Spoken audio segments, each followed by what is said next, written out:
Hi, this is Marcus at nandito tayo sa loob ng Ford Raptor na diesel 4-cylinder. I-discuss ko sa inyo kung ano yung nasa loob ng unit na to, kung ano yung makikita nyo dito.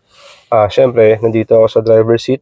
Ang una nyo makikita, ito, yung manibela niya is nandyan yung mga button, which is control para sa cruise control, then nandyan yung mga sa volume. So, simpleng vlog lang to para makita nyo kung ano yung interior ng Ford Raptor. At least, magkaroon kayo ng idea. Meron tong paddle shift control para sa kung gusto nyo mag-manual or semi-automatic. Ngayon, itong unit na to is, ito yung view niya, which is, ayan, forward, reverse, neutral, tsaka drive.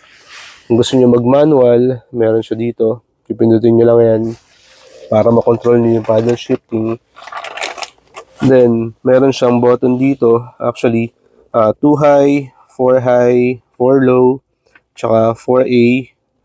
Kung halimbawa magda-drive modes naman kayo, kung halimbawa desert, ganyan. So, may mga drive mode siya na makikita nyo doon. Once na halimbawang pinon nyo. Then, meron dito sa side na to, sa driver side, na control para sa bintana. Then, control para sa side mirror.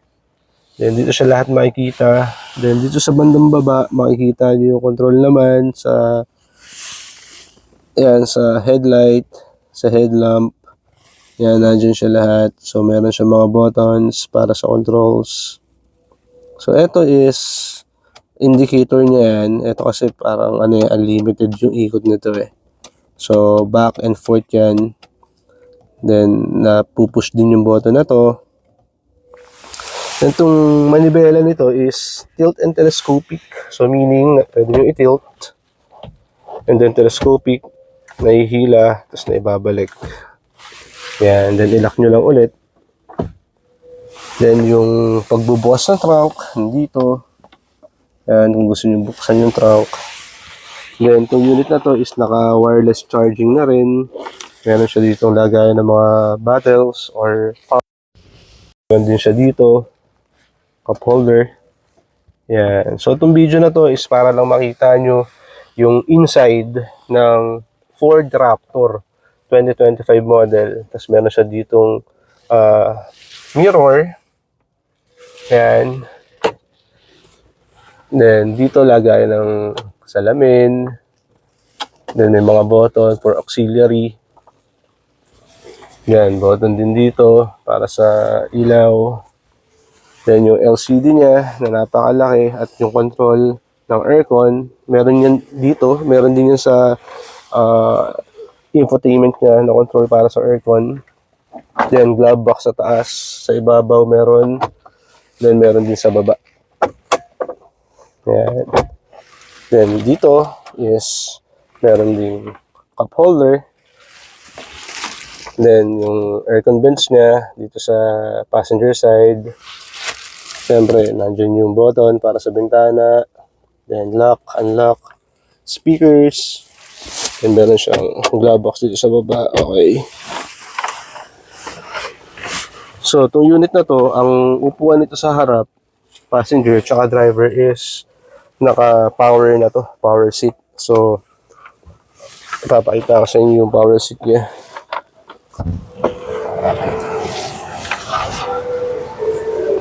Yan, so ito yung adjustan. Although, hindi nakakabit yung battery nito, kaya hindi natin ma-adjust. Ngayon, itong sa likod naman ng upuan is makikita natin dito. Siyempre, meron itong aircon vents dito sa harap. Then, meron dito USB Type-A tsaka Type-C. Meron ding 230 volts or 220 volts.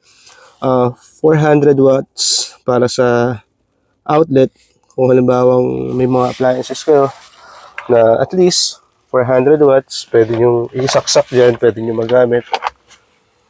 And yung pinaka ceiling nito is black. Okay, para makita nyo lang. Then, yung likod, mamaya pupuntahan natin yan. Yan, meron din yung 220 volts na socket at saka 12 volts na socket. Then yung upuan nito is naka-leather kasi parang medyo actually gamusa tong part na to. Saka to. Tapos ito is nabubuksan yung pinakasandalay niya. Diyan nakalagay yung ito, previous yun. Ito previous automatic. Then meron siyang tools dito. Yan, lagayin ng tools. Yan, diyan nakalagay yung isa yung tools. Kaya itong upuan mismo, na iaangat din to. Dito rin nakalagay yung tools niya. Meron siya mga compartment dyan sa loob. Pakita ko sa inyo. Yeah.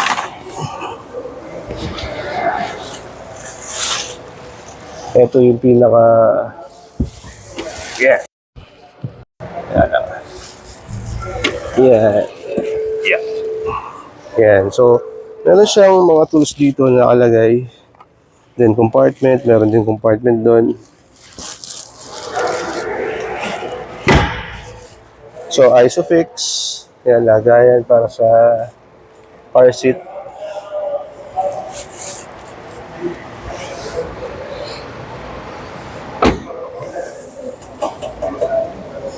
Tapos bakal yan. Yan, may bed liner na siya. Then, yan, meron siyang saksakan dyan. Kasi natin. Yan. Para sa 12 volts, tsaka sa 220. Ito is napagaan. Yan. So, meron siyang reverse camera. So, yun yung interior, ayun yung inside na makikita nyo sa Raptor. Yan, naka-power seat na rin. So, kung may mga gusto pa kayong makita dito sa Ford Raptor, may mga gusto pa kayong malaman, comment lang kayo para at least mabidyohan din natin. Yan, hindi muna tayo mag-focus sa specs. Dito lang tayo sa interior. Ano ba yung nasa loob ng Ford Raptor? Ano ba yung makikita mo sa Ford Raptor? Yan. Speakers. So, thank you for watching. Bye-bye.